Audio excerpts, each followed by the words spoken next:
What if the most important battles were fought not with bullets, but with paper? What if a single, well-placed lie could save more lives than an army?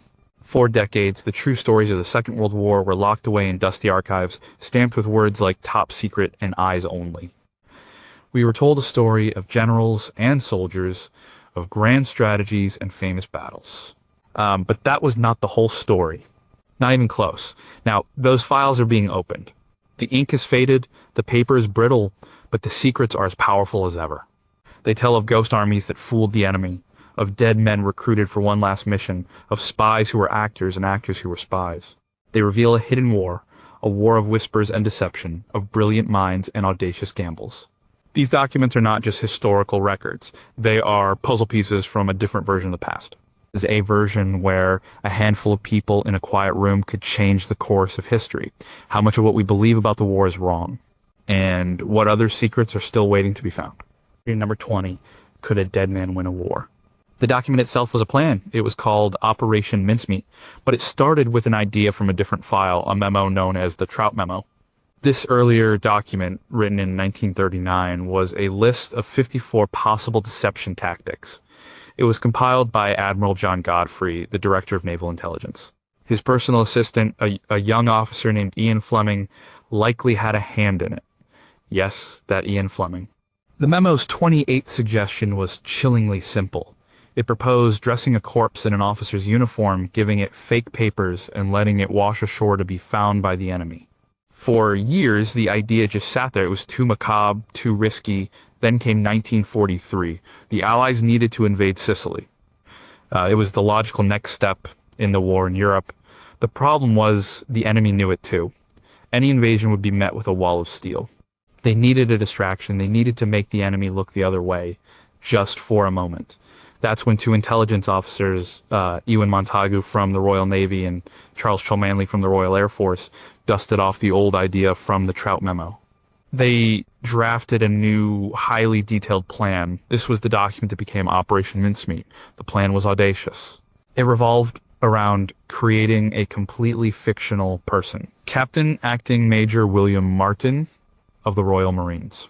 They built his life from scratch. They gave him a fiancée named Pam, complete with love letters and a photograph. They gave him a wallet with ticket stubs from a London theater and a receipt for an engagement ring. They even gave him an angry letter from his bank manager about an overdraft. Every detail was designed to make Major Martin real. The most important items, however, were tucked into a briefcase chained to his wrist. It contained official-looking, but completely fake, letters between high-ranking Allied generals. These letters hinted that the upcoming invasion would target Greece and Sardinia, not Sicily. The next step was the hardest. They needed a body. Montagu and Cholmondeley worked with a London coroner, Bentley Purchase, to find an unclaimed man who had died from pneumonia. His name was Glinder Michael. His family was never told what happened. For the purposes of history, he became Major Martin. The body was dressed in the uniform. The briefcase was attached, and he was placed in a special canister packed with dry ice. On April 30th, 1943, the British submarine HMS Seraph surfaced off the coast of Huelva, Spain. The canister was opened, and Major Martin was gently pushed into the sea, beginning his final journey. The body was found by a Spanish fisherman a few hours later. Spain was officially neutral, but its intelligence services were friendly with the German government. As Montagu had hoped, the Spanish authorities examined the body and its documents. They passed copies of the fake invasion plans directly to German intelligence. The deception was swallowed whole. The files declassified in the 1990s include the frantic cable sent by German command ordering troops and tanks to be moved from Sicily to Greece. When the Allies finally invaded Sicily on July 9th, they met far less resistance than expected. The operation, born from a bizarre memo and a stolen corpse, had worked perfectly. It saved thousands of lives. The historian Ben McIntyre, in his book Operation Mincemeat, used these declassified files to piece together the full, incredible story. But what parts of the story are still missing? We know the man was Glinder Michael, but was he truly the only candidate? How many other unclaimed bodies were considered for such missions? The files are silent on what would have happened if the Spanish had realized the documents were forgeries. And perhaps most disturbingly, how many other operations like Mincemeat were run, whose files remain classified to this day? Number 19. Was there an army of ghosts in England? In the months leading up to the D-Day landings in June 1944, a new army appeared in southeast England. It had thousands of soldiers, hundreds of tanks, and fleets of landing craft. Its commander was the famous American General George S. Patton. The German reconnaissance planes flew overhead, taking pictures of the massive buildup. Their spies on the ground reported troop movements and radio chatter. Everything pointed to one conclusion. The main Allied invasion was coming at the Pas de Calais, the narrowest point of the English Channel. There was just one problem. The army was not real. The secret was laid out in the planning documents for Operation Fortitude. This was the code name for the largest and most successful deception plan of the entire war. The declassified files, now held in the UK National Archives, reveal a campaign of staggering complexity and creativity. The goal was simple: to convince the German High Command that the real invasion in Normandy was just a feint, and the main attack was still to come at Calais. To do this, the Allies created a Phantom Army Group, the first U.S. Army Group, or FUSAG. The documents show how they built this ghost army. They used inflatable rubber tanks. From the air, they looked identical to real Shermans. They built plywood aircraft and landing craft to fill coastal airfields and harbors. Hollywood set designers were even brought in to help make the props look more realistic. The reports detail the use of sonic deception. Speakers were set up in the countryside, blasting the recorded sounds of tanks moving and soldiers marching. Special radio units broadcasted endless streams of fake radio traffic, mimicking the communications of a real army preparing for battle. The volume of messages was meticulously planned to create the illusion of a force of over 150,000 men. The human element was just as important. A small number of real soldiers were dressed in FUSAG uniforms and sent to local towns to spread rumors. General Patton was deliberately placed in command of the fake army. The Germans considered him the Allies' best general, so they believed he would naturally be chosen to lead the main invasion force. The most crucial part of the deception, however, involved the double-cross system. This was a British intelligence program run by the 20 Committee, so called because the Roman numeral for 20, XX, is a double cross. Well, they had captured nearly all the German agents in Britain and had turned them, forcing them to send back false information to their handlers. The declassified reports of agents like Garbo and Tricycle show them sending hundreds of messages confirming the existence and strength of FUSAG. The deception worked better than anyone could have hoped. Even after the D-Day landings in Normandy began on June 6, 1944, the German leadership held powerful armored divisions in reserve near Calais, waiting for the real invasion. They kept them there for weeks. This crucial delay gave the Allies the time they needed to establish a secure foothold in France. The files of Operation Fortitude show that the war of deception was just as important as the war of attrition. Historians like Joshua Levine, in his book Operation Fortitude, have shown how this single elaborate lie directly contributed to the success of the Normandy invasion. But what do the documents not tell us? How close did the Germans come to discovering the truth about the rubber tanks and, fake radio signals? Were there any spies who saw through the ruse but were unable to get their reports back to their command? And what happened to all the artists, sound engineers, and prop designers who built a ghost army and then had to keep its existence a secret for the rest of their lives? Number 18, did pigeons almost guide American missiles? It sounds like something from a cartoon. A pigeon inside the nose cone of a bomb, pecking at a screen to guide it to its target. But it was not a joke. It was a very real and very secret weapons project. The documents, declassified by the U.S. military decades later, are filed under the name Project Pigeon. Sometimes it was called Project Orkan for Organic Control. The man behind it was B.F. Skinner, one of the most famous behavioral psychologists of the 20th century. In 1942, Skinner was a professor at the University of Minnesota. He was a pioneer in the field of behaviorism, known for his experiments with rats and pigeons, teaching them to perform complex tasks by rewarding them with food. He believed that this principle, known as operant conditioning, could be applied to almost anything. One day, he saw a flock of birds flying in perfect formation and had a radical idea. Could an animal, with its quick reflexes and sharp eyesight, be used to guide a missile? The military's current guidance systems were unreliable. Bombs often missed their targets by hundreds of yards. The Skinner thought he had a better solution. He submitted his proposal to the National Defense Research Committee. The early memos, which can now be read, outline the concept. A pigeon would be placed inside a small harness in the nose of a missile. A screen in front of the pigeon would project an image of the target. The pigeon would be trained to recognize the target, say, a ship or a factory. It would then peck at the center of the image on the screen. If the missile started to drift off course, the image of the target would move on the screen. The pigeon, trying to keep pecking at the target, would peck on the edge of the screen. These pecks would be registered by sensors connected to the missile's flight controls, steering it back on course. The pigeon was essentially a living, breathing guidance system. The military was skeptical, but they gave Skinner a small grant of $25,000 to see if it could work. The research notes and films from the project are surreal. They show pigeons being trained to peck at images of ships. They learned to ignore distractions like clouds or flak. They could even track a target for several minutes. Skinner proved they were reliable. He even developed a system that used 3 pigeons, each with their own screen. The missile would only change course if 2 out of the 3 pigeons agreed on the correction. It was a biological failsafe. In 1944, Skinner gave a final demonstration to a group of top military officials. He had a trained pigeon in a simulator. It successfully steered the simulated missile towards its target. The scientists were impressed, but the military leaders were not.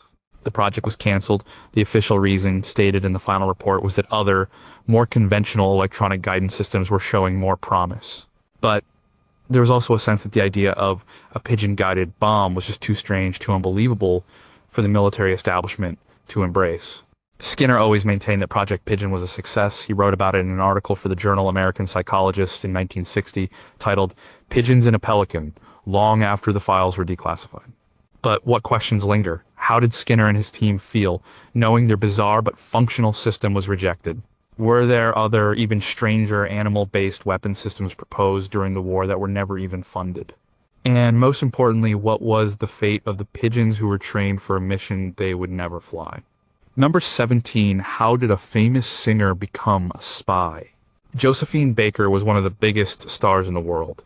An American-born singer and dancer, she moved to France in the 1920s and became a sensation in Paris. She was famous for her flamboyant performances, her pet cheetah, and her glamorous lifestyle. But when war broke out in 1939, she revealed another side of herself. She became a spy for the French resistance. Her celebrity was the perfect cover. The documents that confirm her espionage work were kept secret by the French government for over 50 years. They are part of the archives of the Bureau Central de Renseignement et d'Action Secrète, the Free French Intelligence Service based in London.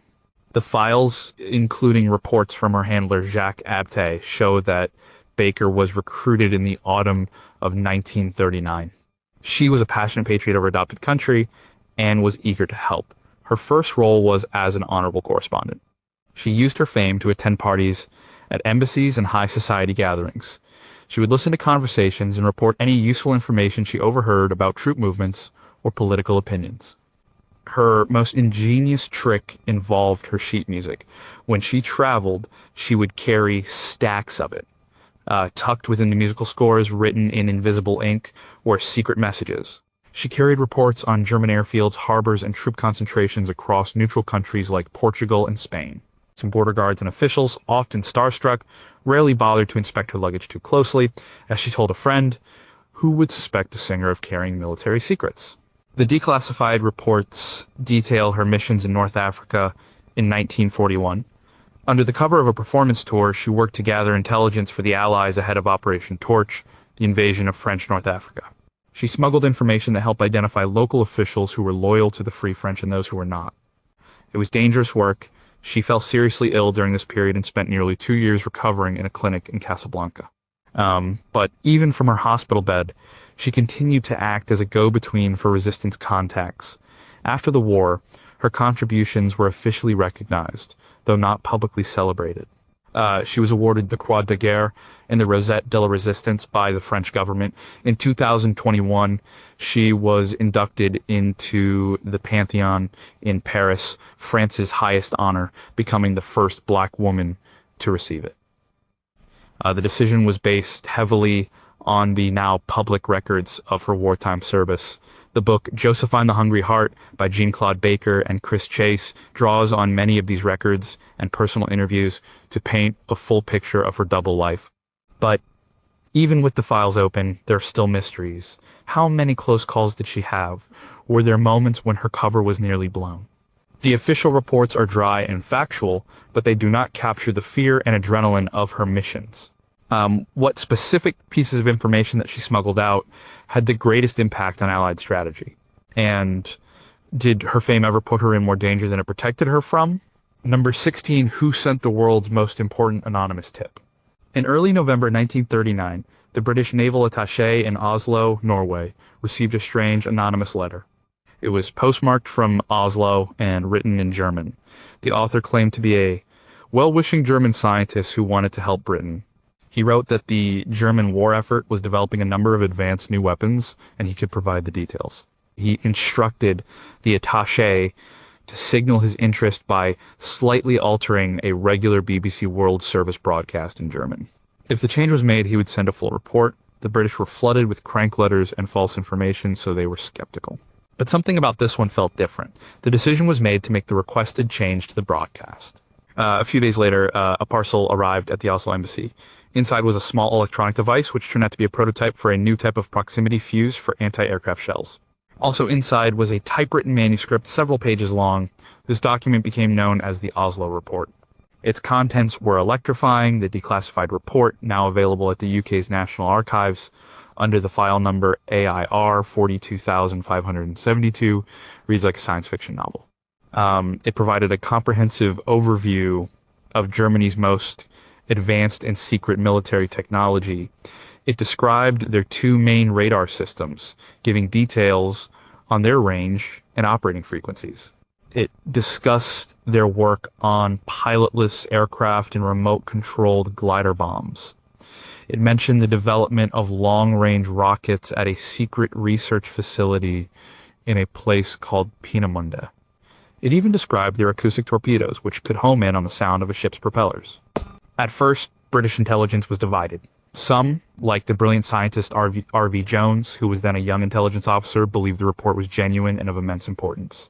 Others thought it was too good to be true, a complex piece of plant information designed to mislead them. The debate raged for months. But as the war progressed, British intelligence began to confirm the details in the Oslo report one by one.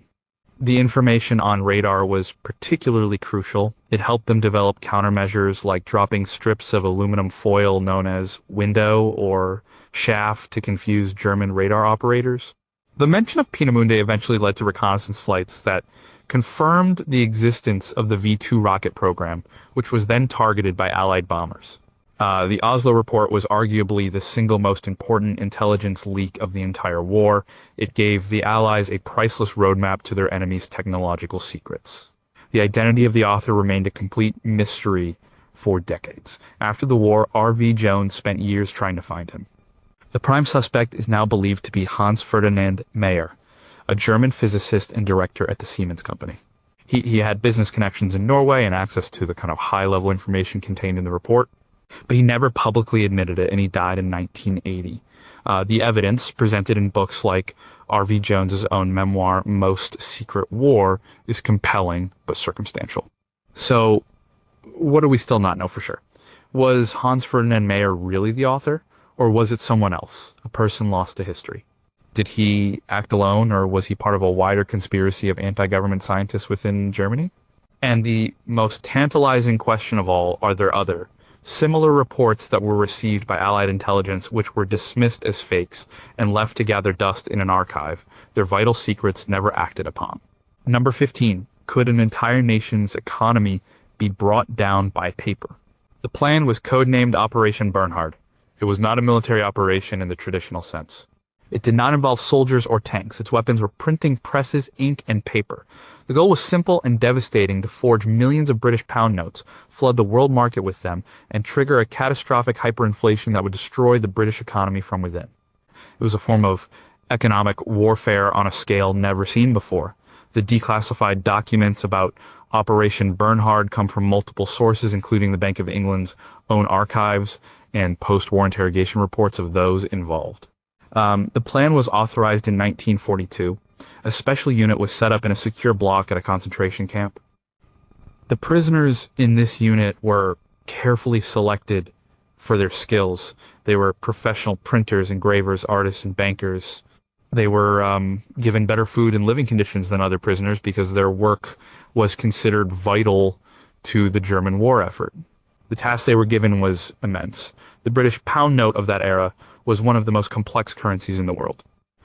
It was printed on special linen paper with a unique watermark. It had an intricate engraving of Britannia and a complex system of serial numbers. Replicating it perfectly seemed impossible. The German teams, using the forced labor of the prisoners, began a painstaking process of reverse engineering. The declassified files include detailed technical reports on their progress. They broke down the paper composition, analyzed the ink chemistry, and cracked the serial number algorithm. One of the prisoners, a man named Solomon Smolenov, was a brilliant artist and forger. He was able to replicate the delicate portrait of Britannia by hand. By late 1943, they had succeeded. The forged notes were almost perfect. Even experts at the Bank of England had trouble telling them apart from the real thing. The printing presses began to run day and night. The plan was to produce over 130 million pounds, a figure that represented a significant fraction of all the British currency then in circulation. The original plan was to drop the notes from aircraft over Britain, letting chaos ensue as people scrambled for the free money. But this was deemed too impractical. Instead, the forged currency was used for more strategic purposes.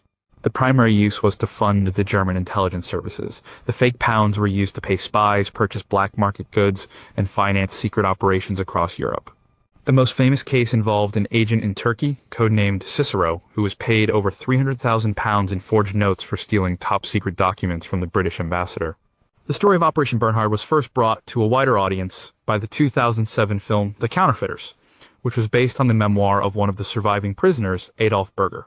His testimony, along with the captured German records, forms the basis of our knowledge, but many questions are left unanswered by the official files. How much of the forged money actually made it into general circulation? The Bank of England was forced to issue a new banknote design after the war and recall all the old ones, but the true economic impact is still debated by historians. What was the ultimate fate of all the counterfeit currency? Some was dumped in a lake in Austria at the end of the war, but large amounts were never recovered. Did any of the German officials involved in the operation stash away millions for themselves, creating post-war fortunes built on fake money? Number 14, what secrets did Britain give America before Pearl Harbor? In the summer of 1940, Britain stood alone. Much of Europe had fallen, and the United States was still officially neutral. Britain was fighting a technological war, and it was running out of time, money, and resources. Winston Churchill knew he needed American help, not just with supplies, but with science. He made a decision of historic importance. He would give away Britain's most valuable, most secret military technologies in the hope of gaining the United States as an industrial and scientific partner. This secret exchange was called the Tizard Mission. The documents relating to the mission were among the most closely guarded secrets of the war.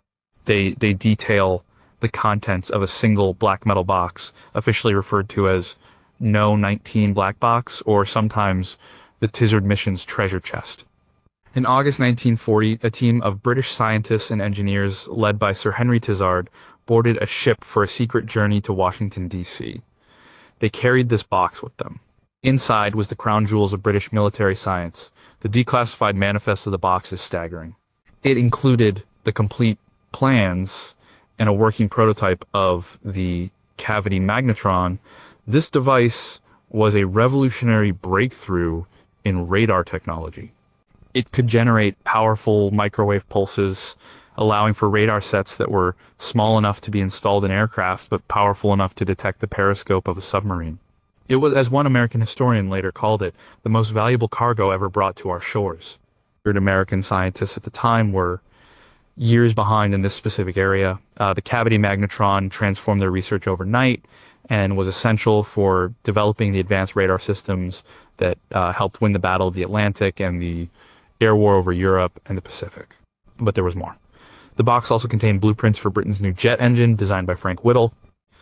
It held research on proximity fuses, atomic energy development, the Frisch-Peierls Memorandum, which first established that a practical atomic weapon was possible, gun sights, and submarine detection systems.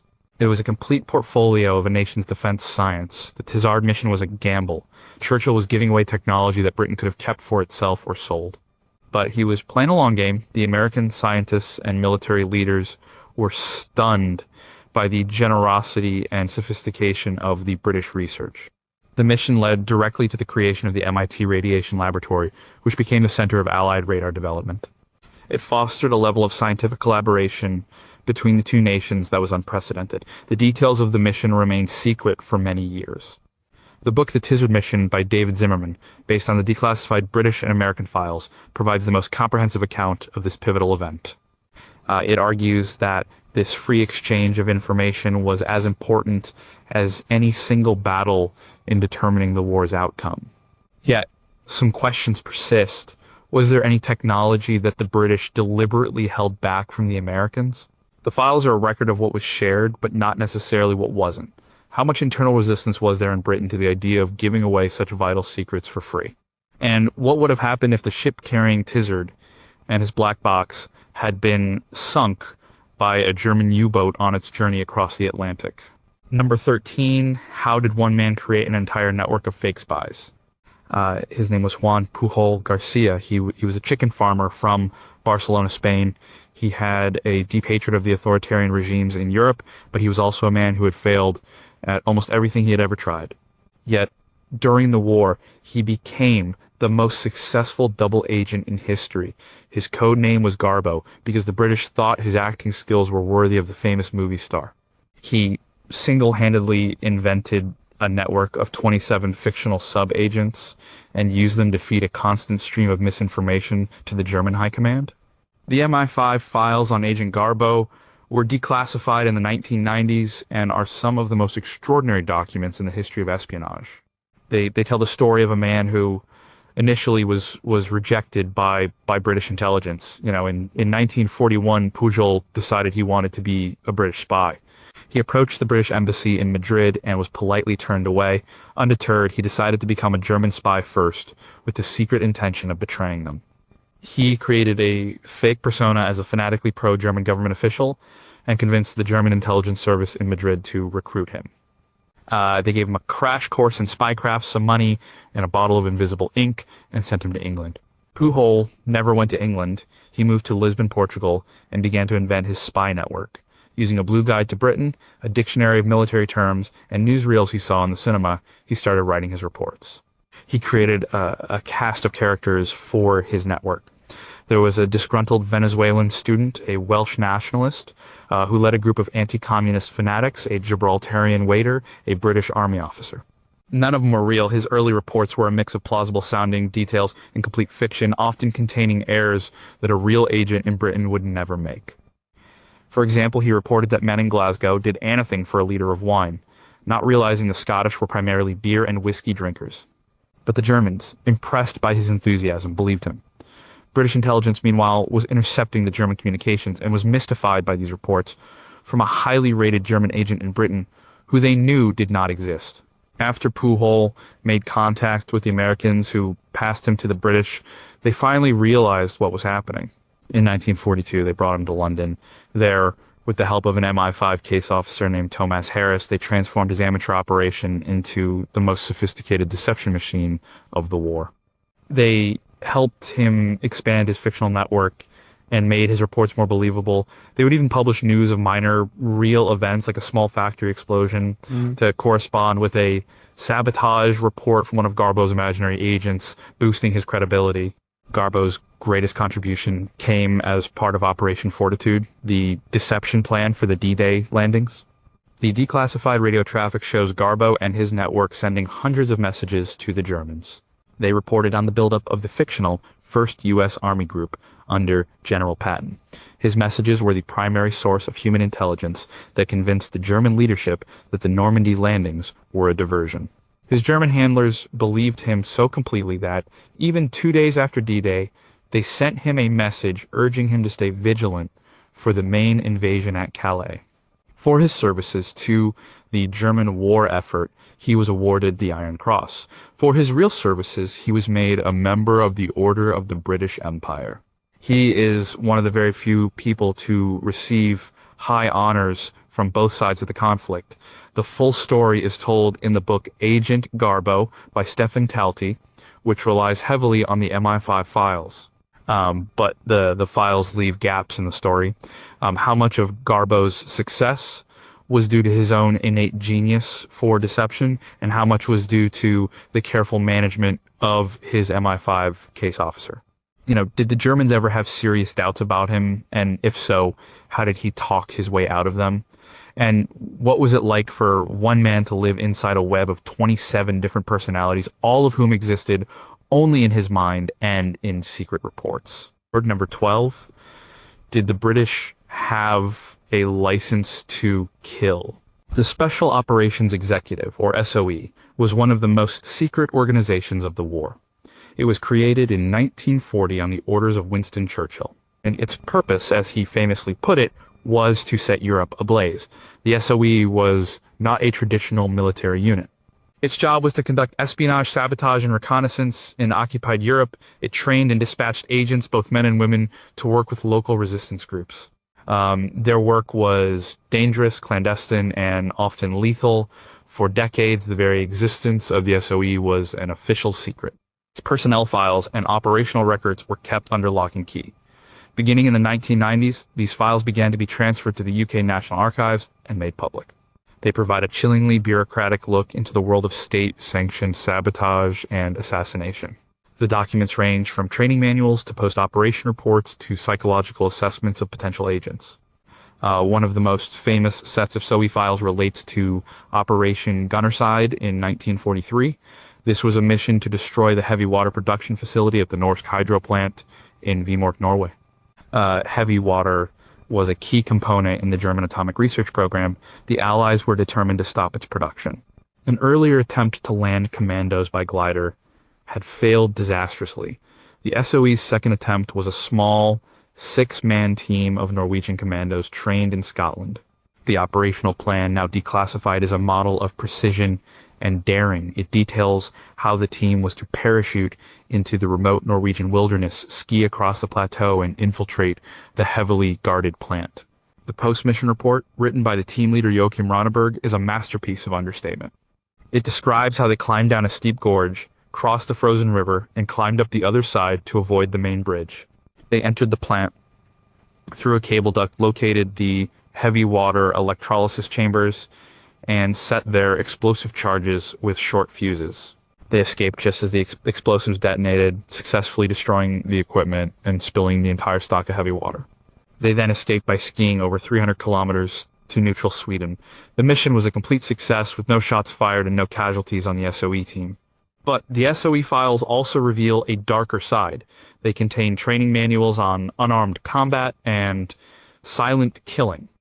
They include research papers on developing specialized assassination weapons, like a silenced pistol or a fountain pen that could fire a single, deadly projectile. The files on agent selection show that they looked for people who were not just brave, but also ruthless and capable of independent action. They were, in the words of one of the organization's founders, being trained in ungentlemanly warfare. The books of the Special Operations Executive 1940-46 by M.R.D. Foote is the classic history of the organization, written long before many of the most sensitive files were released. More recent works have used these documents to explore the moral ambiguities of the SOE's work. But what do the declassified files not say? How many missions failed for every one that succeeded, like Gunnerside? The archives are filled with files on agents who were dropped into enemy territory and were never heard from again. How were decisions made about who to target for assassination, and what was the long-term psychological impact on the men and women who were trained to be saboteurs and killers, and then expected to return to civilian life after the war was over? Number 11, what was the plan for Germany after the war? As the war progressed, it became clear that the Allies were going to win. This raised a new and incredibly difficult question. What should be done with Germany after its defeat? How could the world prevent another global conflict from erupting in a few decades? Within the Allied governments, fierce debates raged about the future of the defeated nation. One of the most controversial proposals was laid out in a secret document that became known as the Morgenthau Plan. The plan was officially titled the Treasury Department's Program to Prevent Germany from Starting a World War II. It was drafted in the summer of 1944, primarily by Henry Morgenthau Jr., the U.S. Secretary of the Treasury, and his staff. The original memorandum, once a classified state secret, can now be found in the U.S. National Archives. Its proposals were radical and severe. The plan called for the complete deindustrialization of Germany.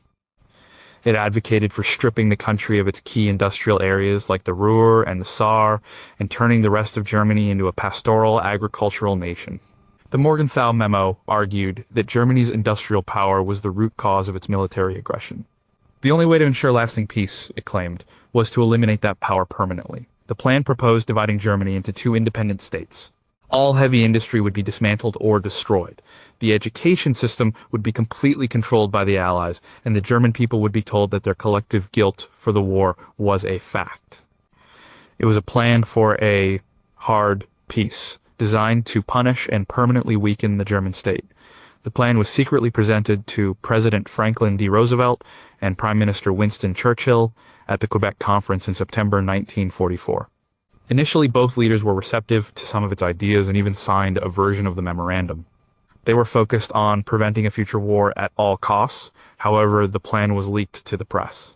The public reaction, both in the U.S. and Britain, was largely negative. Other members of the U.S. cabinet, particularly Secretary of War Henry Stimson and Secretary of State Cordell Hull, were vehemently opposed.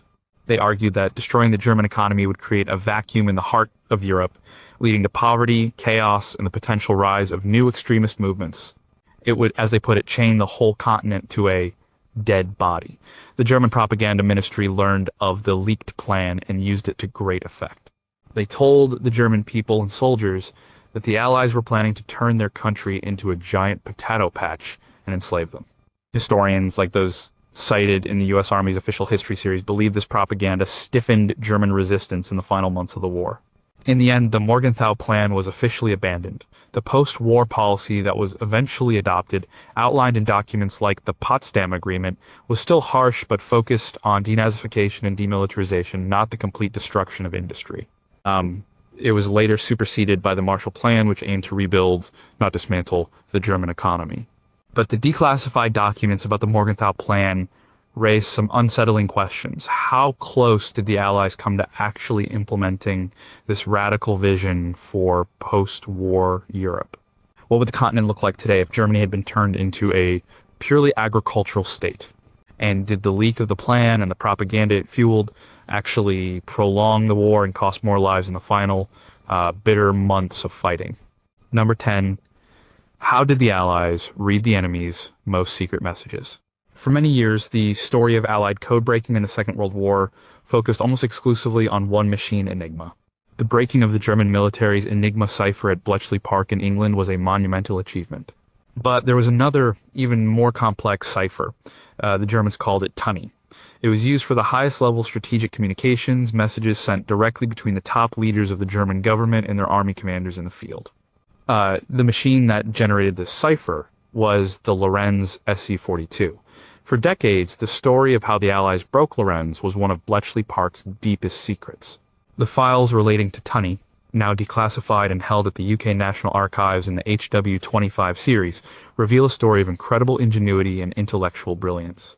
Unlike Enigma, the British never had a physical Lorenz machine to examine. They had to figure out its internal structure purely from intercepting its radio signals. The breakthrough came in August 1941 when a German operator made a critical mistake. He had to retransmit a long message of nearly 4,000 characters. He used the same key setting for both transmissions, which was strictly forbidden. Crucially, he made a few small abbreviations in the second version of the message. This tiny error provided a depth of 2 messages against the same key. A brilliant Bletchley Park cryptanalyst named John Tiltman was able to use this to work out the structure of the message's key stream. From there, the mathematical task of reverse engineering the machine itself was given to a young Cambridge graduate named Bill Tutte. Over the next few months, working alone with just paper and pencil, Tutte deduced the complete logical structure of the Lorentz machine, a machine he had never seen. It was a feat that has been compared to discovering the laws of planetary motion by observing the sky. It was a much more complex machine than Enigma, with 12 wheels instead of 3 or 4. Once Tutte had figured out how the machine worked, the problem was how to break the messages in real time. The calculations were too complex and too slow to do by hand. This led to the creation of a series of remarkable machines.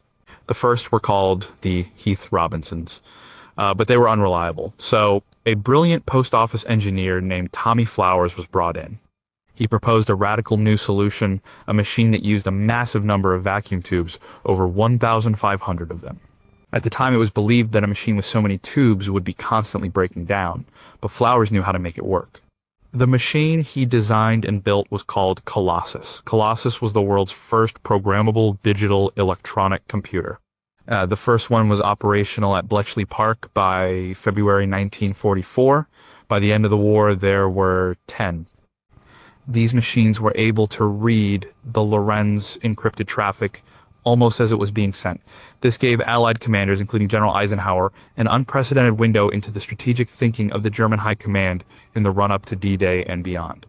The existence of Colossus and the entire tiny program was kept secret for over 30 years after the war. All the machines were dismantled and the blueprints were destroyed. The personnel involved were forbidden from ever speaking about what they had done. The story was only pieced together starting in the 1970s, as documented in books like Colossus, The Secrets of Bletchley Park's Code, Breaking Computers by Jack Copeland. But what knowledge was lost forever when the Colossus computers were destroyed? How much faster would the post-war development of computers have been if their existence had been made public? The files tell us what the codebreakers read, but they don't tell us about the messages that were missed or misinterpreted, and what other secret code-breaking triumphs, from other nations involved in the war are still hidden from history. Number 9, what did American intelligence know about Soviet spies? The war was a conflict between the Allied powers and the Axis nations, but within that grand alliance, there was a deep and growing mistrust, particularly between the Western powers and the Soviet Union. The United States and the Soviet Union were allies of convenience, united against a common enemy. But at the same time, Soviet intelligence was running extensive spy networks inside the United States, seeking to steal its military, industrial, and, most importantly, atomic secrets. The American effort to uncover and read the secret communications of these spies was codenamed the Venona Project. The Venona Project was one of the longest held and most sensitive secrets of the Cold War. It began in 1943 at Arlington Hall, the headquarters of the U.S. Army's Signal Intelligence Service. Cryptanalysts began examining encrypted telegraph messages sent between Soviet diplomatic missions like their consulates in New York and San Francisco and Moscow. For years, they made little progress. The Soviet cipher system was a one-time pad system. This system, when used correctly, is mathematically unbreakable. It involves using a key, a random string of numbers or letters that is the same length as the message. The key is used only once and then destroyed. However, the cryptanalysts discovered a critical error made by the Soviets. During the intense pressure of wartime, some of the Soviet code clerks in Moscow had produced duplicate pages of the one-time pads. This meant that some of the supposedly unique random keys were used more than once. It was a small crack in a seemingly perfect wall of security. But it was enough. A brilliant analyst named Meredith Gardner began the painstaking work of exploiting this weakness. It took years, but by the late 1940s, he and his team were beginning to decrypt small portions of the messages. The declassified Venona documents, released starting in 1995 by the NSA and CIA, are a treasure trove for historians. They consist of thousands of translated Soviet intelligence messages. The messages reveal the identities and activities of numerous Soviet spies operating in the United States during the 1940s. They confirmed that figures like Julius Rosenberg were indeed engaged in atomic espionage. They identified Klaus Fuchs, a German-born physicist who worked on the Manhattan Project, as a major source of atomic secrets for the Soviets. The decrypts also pointed to high-level spies within the U.S. government, including a source codenamed Hummer in the State Department, who was later identified as Donald McLean, a member of the infamous Cambridge 5 spy ring in Britain. The Venona Project had a profound, though secret, impact on the early years of the Cold War. The information from the decrypts was not used in court because the government did not want to reveal that they had broken the Soviet codes. But it guided FBI investigations and shaped the U.S. government's understanding of the extent of Soviet espionage. The book Venona Decoding Soviet Espionage in America by John Earl Haynes and Harvey Clear provides a detailed analysis of the project and its findings based on the released documents. But the Venona files also raise deep and troubling questions. The project was so secret that even President Truman may not have been fully briefed on it. How did this high-level secrecy affect political decisions made during the early Cold War? The decrypts only revealed a portion of the Soviet spy networks.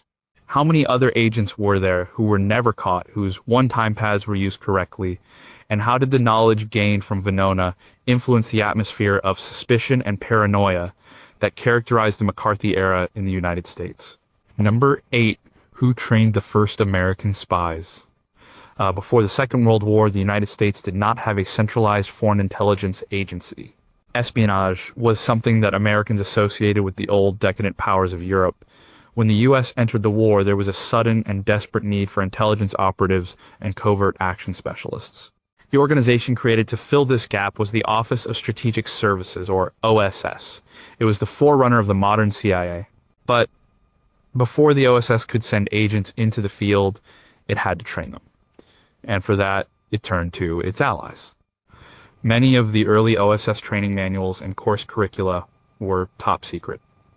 They were based heavily on the methods of the British, particularly the Special Operations Executive SOE and the Secret Intelligence Service MI6. A key location for this knowledge transfer was a secret spy school on the shores of Lake Ontario in Canada. It was known only by a codename Camp X. The camp was run by the British Security Coordination BSC, a clandestine organization headed by a Canadian industrialist named William Stevenson, whose code name was Intrepid. The declassified training materials from Camp X and other early OSS schools are fascinating. They provide a practical, no-nonsense guide to the art of being a spy. The curriculum covered a wide range of dark arts. There were courses on silent killing, demolition, sabotage, and the use of explosives. And trainees learned how to pick locks, crack safes, and create forged documents. They were taught Morse code and how to operate a clandestine radio. There were lessons on recruiting and running agents, creating cover stories, and resisting interrogation. One manual, titled The Secret Field of Espionage, reads like a textbook for subversion. The psychological side of espionage was also a key part of the training. The documents include personality assessment tests used to select candidates for the OSS. They were looking for people with a specific combination of traits: high intelligence, emotional stability, discretion, and a certain degree of ruthlessness. A famous assessment process was developed at an OSS facility called Station S in Virginia. As described in the book Assessing OSS Personnel by the OSS assessment staff, candidates were put through a series of stressful, realistic scenarios to see how they would perform under pressure. For example, they might be asked to construct a simple object with two helpers who were secretly instructed to be as unhelpful and critical as possible. The training was not just theoretical. The OSS also developed a huge range of spy gadgets, many of which are detailed in the declassified catalogs from their research and development branch. There were coal bombs that looked like ordinary lumps of coal, but were packed with plastic explosive designed to be tossed into a train's furnace. There were briefcase bombs, cigarette case cameras, and fountain pens that fired tear gas. One of the most famous was a silent, deadly crossbow called the Little Joe. The book A Special Weapons and Equipment by H. Keith Melton showcases many of these declassified devices. But the history of the OSS, as revealed in these files, is not just about gadgets and training. It is about the creation of a new kind of American institution. What kind of person was drawn to this new secret world of the OSS? The files show a mix of academics, lawyers, businessmen, and adventurers. How did the pragmatic, often brutal, methods taught at places like Camp X fit with traditional American values? And what was the long-term consequence of creating a permanent secret intelligence agency that operated in the shadows outside the normal channels of government oversight? Number 7, could propaganda defeat an army? The war is not just fought on the battlefield, it is also fought in the minds of the enemy soldiers and their civilian population. The art of breaking an enemy's will to fight is called psychological warfare. During the Second World War, the OSS developed a sophisticated and often devious program of black propaganda. This was propaganda that was designed to look as if it came from the enemy themselves. The goal was to spread confusion, distrust, and despair. One of the most detailed records of this type of operation is a declassified OSS report from 1945 titled The Black Boomerang. The report is a post-mortem analysis of the psychological warfare campaign waged against the Japanese military in the final year of the war. It lays out the theory and practice of black propaganda in stark detail. The boomerang in the title refers to the central idea to take the enemy's own propaganda, twist it, and throw it back at them. The report describes a multi-pronged effort. The OSS created fake pro-peace movements within Japan. They printed and distributed leaflets and pamphlets that looked like they were produced by dissident Japanese groups. These documents would argue that the war was lost, that the military leaders were corrupt and incompetent, and that the only hope for Japan was an honorable surrender. The language, design, and even the type of paper were meticulously chosen to be indistinguishable from genuine Japanese materials. Another key tactic was the use of radio. The OSS set up a secret radio station that pretended to be an unauthorized rogue Japanese station. It would broadcast a mix of true information to build credibility and carefully crafted lies. For example, it might accurately report on an American bombing raid, but then add a fabricated story about how a specific Japanese general had fled the city with his mistress, leaving his soldiers to die. The goal was to sow discord between the soldiers, the officers, and the civilian population. The Black Boomerang report also details the creation of what the OSS called poitums, or poison items. These were rumors designed to be spread by word of mouth. The report lists some of the rumors they successfully planted. One rumor suggested that the radiation from American radar was causing Japanese pilots to become sterile. Another claimed that high-ranking officials were hoarding food while the rest of the country starved.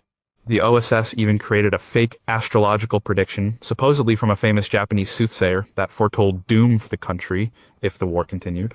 The effectiveness of these tactics is hard to measure precisely, but the report argues that they contributed significantly to the decline in Japanese morale in 1945.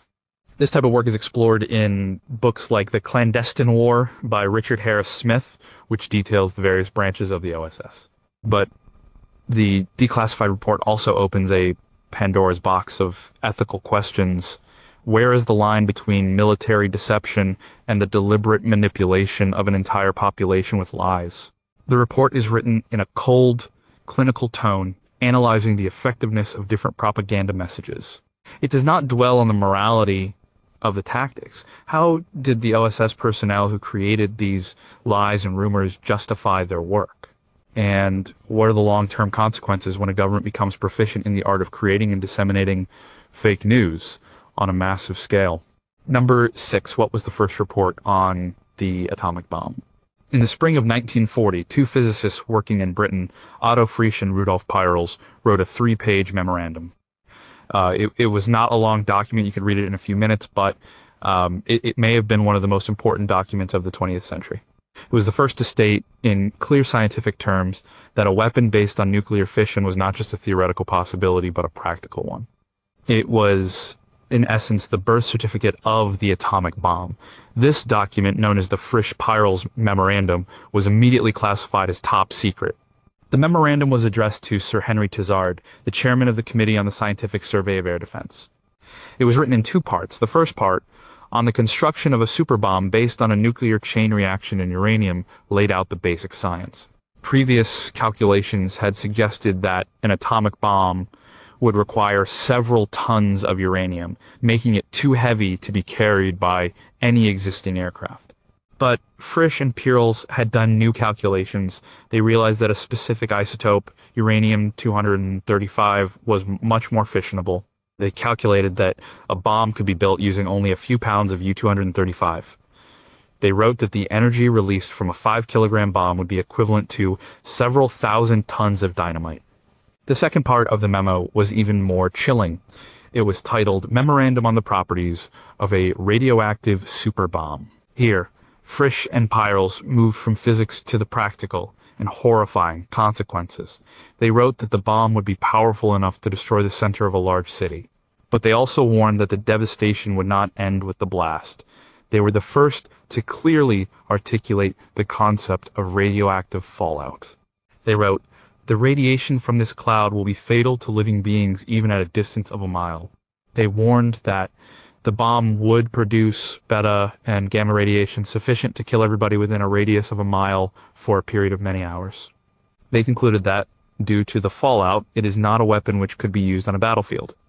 It was a weapon of mass destruction, pure and simple. The Frisch-Peierls memorandum had an immediate and profound impact.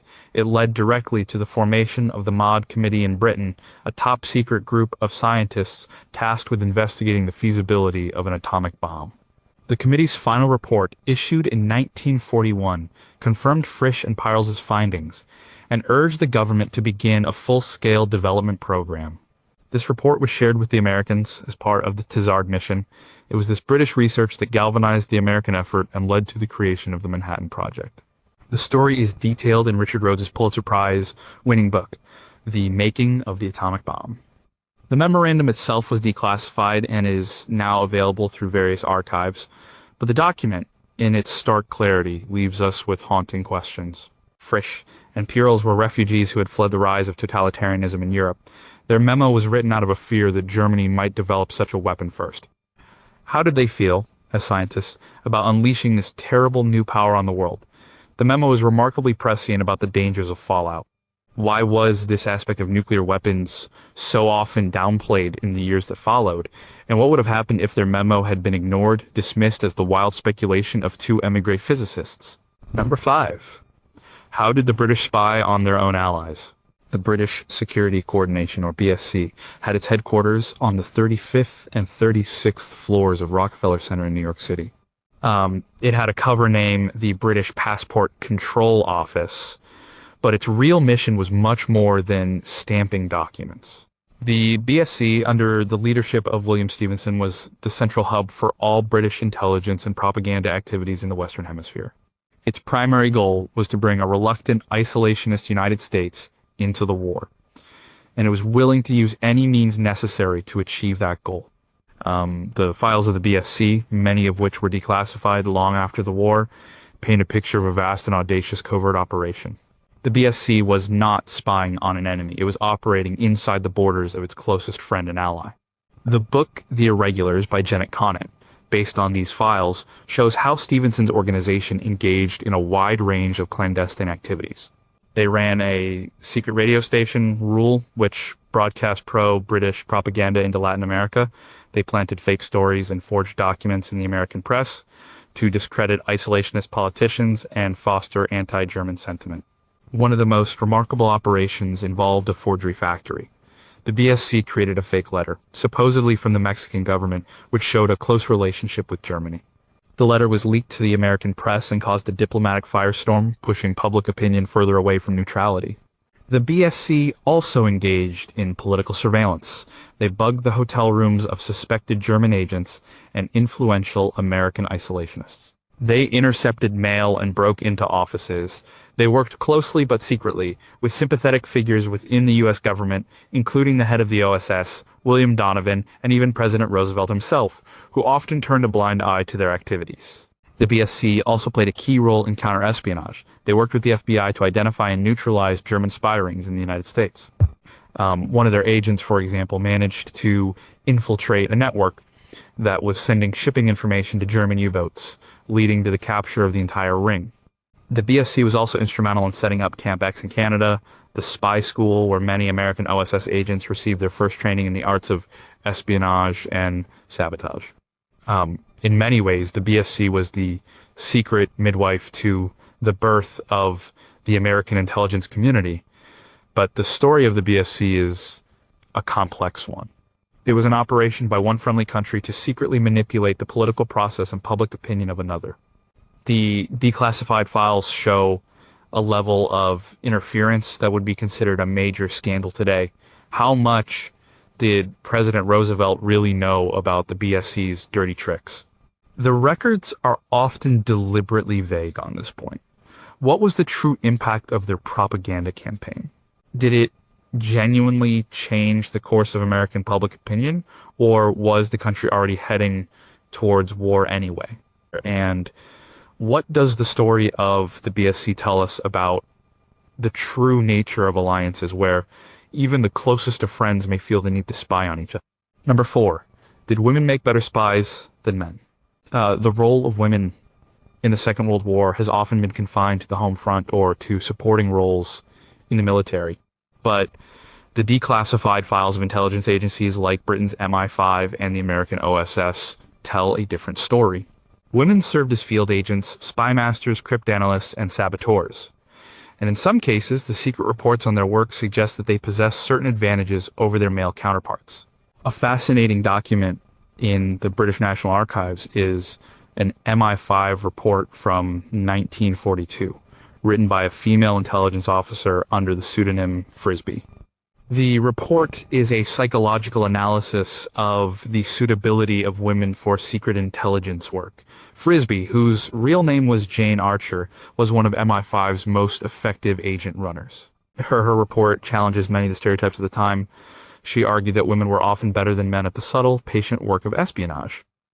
She wrote that women were often perceived as less threatening and less suspicious, allowing them to move more freely and gather information more easily.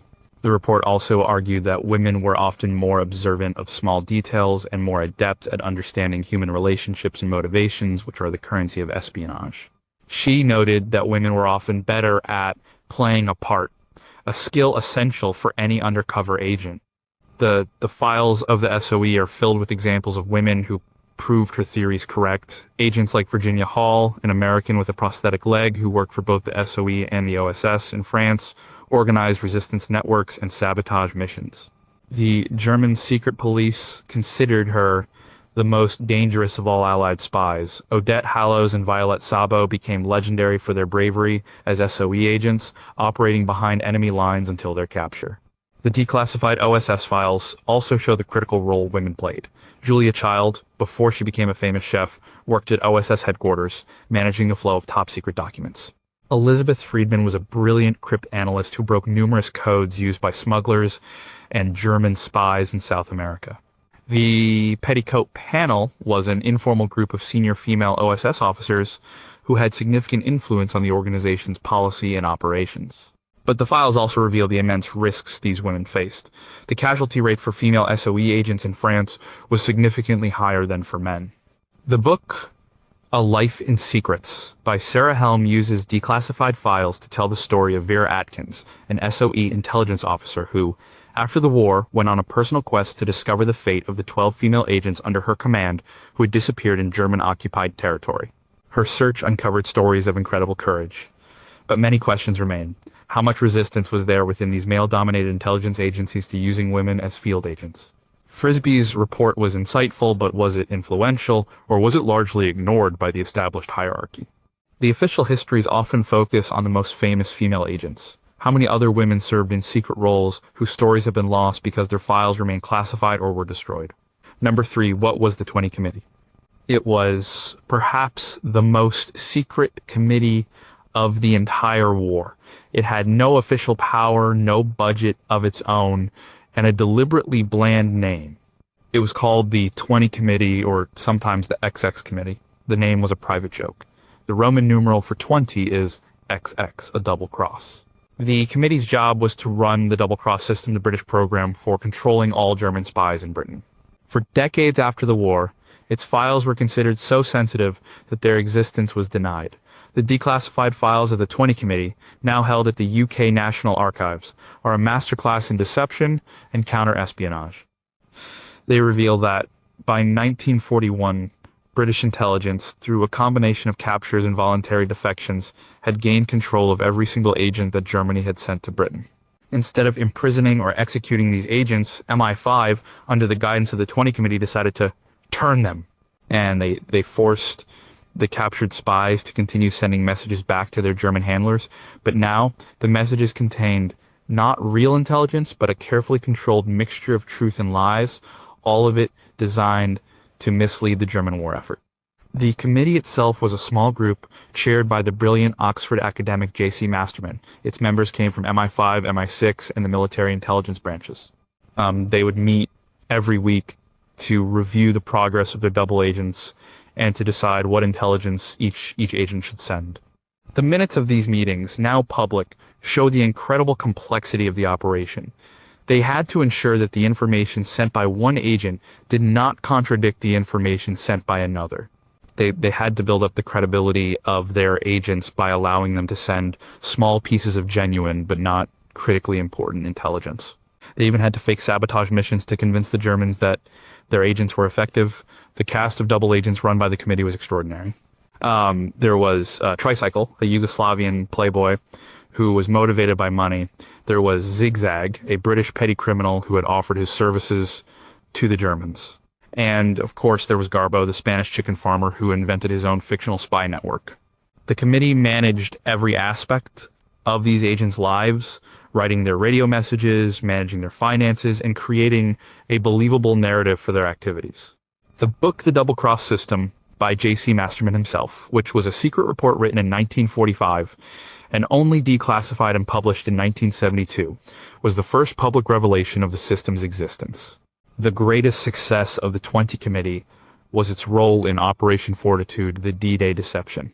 The declassified files show how the committee used its entire network of double agents to send a flood of messages to Germany, all confirming the existence of the fictional army group under General Patton and the fact that the main invasion would be at Calais. The Germans believed these reports from their trusted agents, and this belief had a decisive impact on the battle for Normandy. But the files, for all they reveal, also hint at deeper secrets. How did MI5 manage to catch every single German agent? Was it pure skill, or did they have a secret source, perhaps a high-level informant within German intelligence itself? The system relied on the agents' German handlers believing the false reports. How much of this was due to the skill of the 20 Committee, and how much was due to the wishful thinking or incompetence of their German counterparts? And what happened to the double agents after the war, men and women who had lived a life of lies and betrayal? Were they simply pensioned off and told to forget everything? Number two, how did the Allies plan to govern a defeated world? Long before the final battles were fought, the leaders of the Allied nations were already planning for the world that would come after. They knew that the end of the war would not be an end to problems, but the beginning of a new and complex set of challenges. They were determined to create a new international system that could prevent another global catastrophe. The secret discussions and draft documents that laid the groundwork for this new world order were among the most important papers of the war.